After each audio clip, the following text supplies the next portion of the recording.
Hey everybody, what is up? Welcome back to my channel. I hope you guys are having a good 4th of July weekend. I know I am. And I just wanted to get right into the topic. The news cycle has been completely dominated by the Olympics and the Olympic trials lately. And you guys may have seen me live on Newsmax a couple days ago. I was on the morning show. I think it's called The National Report. But I was on their morning show and I talked about the controversy surrounding Gwen, who was the third placer at the women's Olympic trials for the hammer throw, who refused to stand straight and tall and respect the anthem and respect the flag. And I just cannot imagine not being proud to stand for my anthem and stand for my flag, especially on a global stage such as the Olympics or the Olympic trials. And, you know, I'm sure so many Team USA athletes feel the same way you do. The pride in the country, of course, the tremendous opportunities that the Olympic trials present. But Gwen had a very different approach and view of it. In fact, in a Washington Post interview last week, she said that wearing a Team USA uniform has left her feeling conflicted, saying in part, quote, "For me, it's always been something that's been underlyingly uncomfortable, knowing that I'm rocking this big USA across my chest when everything about America is to demean and keep Black people at the bottom of the totem pole."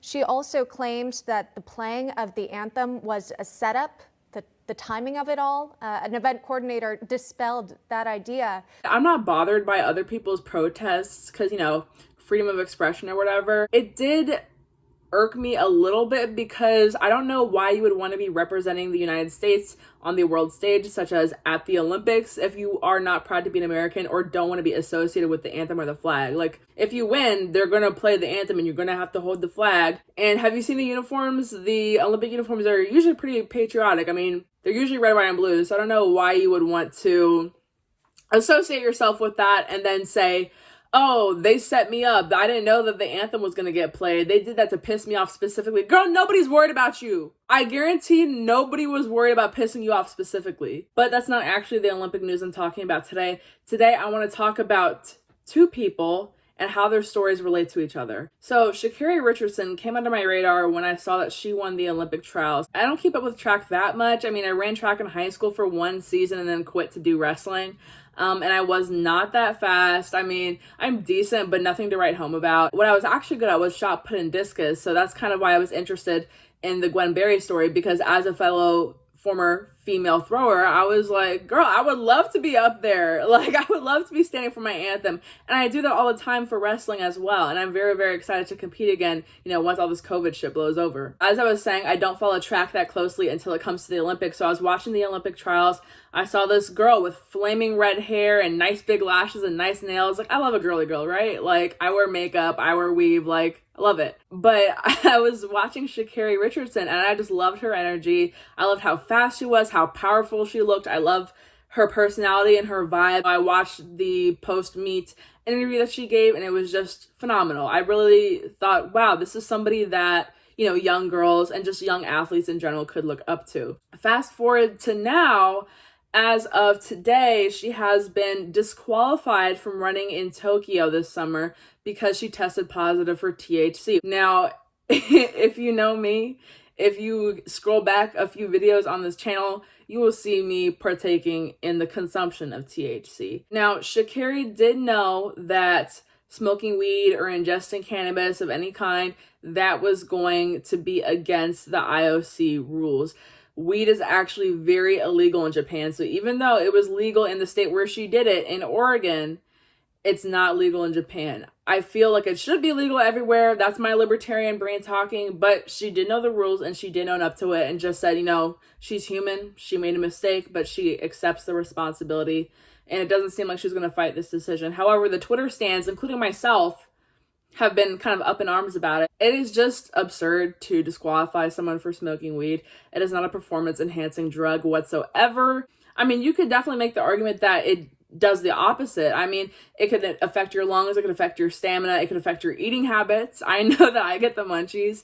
So yeah, I don't think it was fair at all, but like Sha'Carri said, she knows the rules. So Sha'Carri Richardson, who I'm still a big fan of, is disqualified from the Olympics, and that is very sad.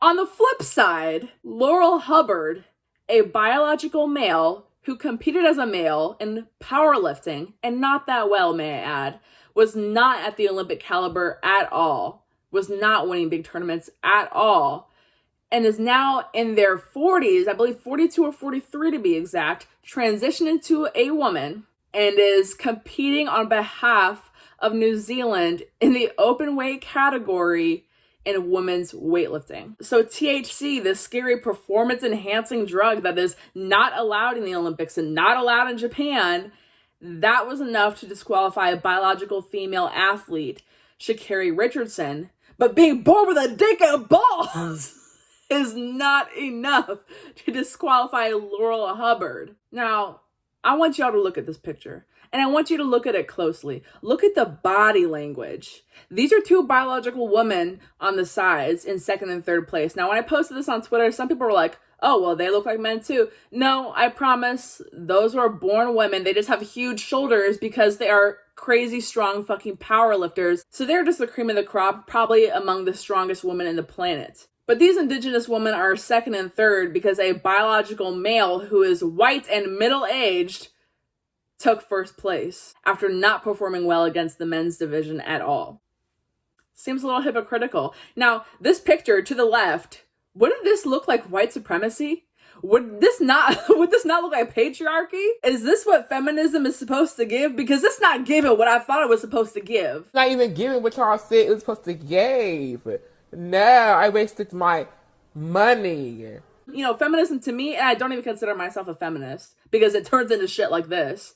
But feminism to me is providing girls, biological girls and women, females with vaginas and XX chromosomes. I know I have to be so specific now because, oh, Laurel Hubbard is a female. Okay.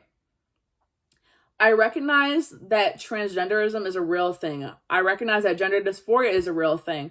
Laurel Hubbard, while identifying and being a trans woman, is not a biological woman. And if you watch my live stream with Blair White, notorious transgender Republican woman, a couple weeks ago, we did talk about this. And even she said that she would not want to compete against a biological woman because even though she's super tiny, she's only like 5'4", she knows it would be unfair because she has remnants of that male strength, even though she is on estrogen.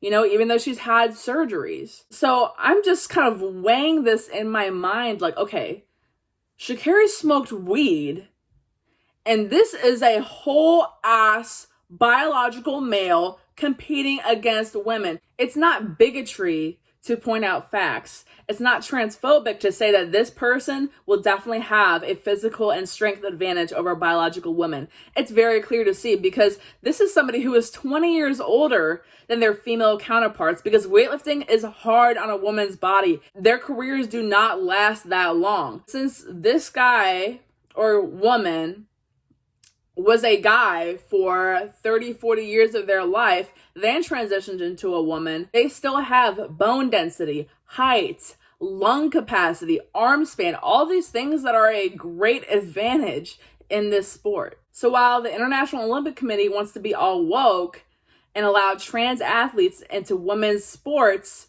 they don't want to be woke enough to let a black girl smoke weed? You got me fucked up. But that just goes to, you know, the leftist logic. I'm a bisexual, biracial, black woman of color, all these intersectional appropriate labels. And I still get called a homophobe and a transphobe. So, and I just want to laugh in everyone's face that told me, Olivia, why are you talking so much? Why are you making so many videos about trans women and women's sports? This doesn't happen. This isn't a big issue. This is a right-wing talking point. This shit never happens. It's happening right now. I'm sorry for getting dramatic, but it's literally happening right now. And it's always people that do not play sports that are trying to come for me. You're going to tell me, a biologically female wrestler who had to wrestle biological males in high school and now wrestles females in college, that there's no difference? I'll tell you there's a difference because I was a decent wrestler against men. You know, I went on a win streak in high school. I was good. I was well known in my county, but I was not the champion. I'm not a champion male wrestler. I'm a champion female wrestler. There are some exceptions of girls winning, you know, high school state championships and things like that. And that is awesome for them. That is great for them. But they do even better in the women's divisions because, you know, the best man will beat the best woman 99.9% of the time. That's just it. There is a reason we don't see a lot of trans men, those who are born a woman and transition into males. There's a reason we don't see them dominating in the Olympics. There's a reason we don't see them dominating in men's sports. It's just facts. It's not transphobic. And I tweeted this the other day. The truth is not racist. The truth is not homophobic. The truth is not transphobic. The truth is not bigoted. Before I go, I also wanted to thank you guys for watching my live streams. The last few live streams I did have been pretty popular. Blair's got like almost 2,000 views, which may not seem like a lot, but for me it is a lot. And a bunch of others got like 700, 800 views. So thank you guys so much. I'm just trying to grow my platform here. I don't expect to have like 1 million subscribers or 100,000 subscribers. I just want to be able to reach the people that want to find channels like mine, because I really feel like the Twitter to YouTube pipeline is like severely fucked. Like I don't think there's any reason why I should have like 54,000 followers on Twitter and only like 3,000 on YouTube. I just feel like Twitter probably suppresses a lot of my tweets that contain links to outside of Twitter, which is probably a lot of it. And I also know that a lot of my videos don't show up on the recommended page and don't show up on people's subscriptions, even though they're subscribed to my channel. So if you want to continue to watch my channel on a regular basis whenever I upload, consider turning on the subscription bell, because as we know, if you subscribe to a channel, you most likely will not get notified if I upload, because I noticed that a ton of times when I subscribe to a more right-leaning or liberty-leaning channel, I never see their content ever again. So thank you guys for tuning in. Those are my opinions. You can't change them. This is one of those things where I will just never accept a biological male in a women's sport. The issue is not black and white. I understand there are outliers and there are, you know, people to be sensitive about and people that could be offended, but this is just something that we might not know the answer right now about what to do with transgender athletes if they want to play a team sport. But the answer can never be allowing them into women's sports. It's not fair. It's just not fair. Support my Patreon or PayPal if you support my channel. And I hope you guys have a great Independence Day weekend. See you next time.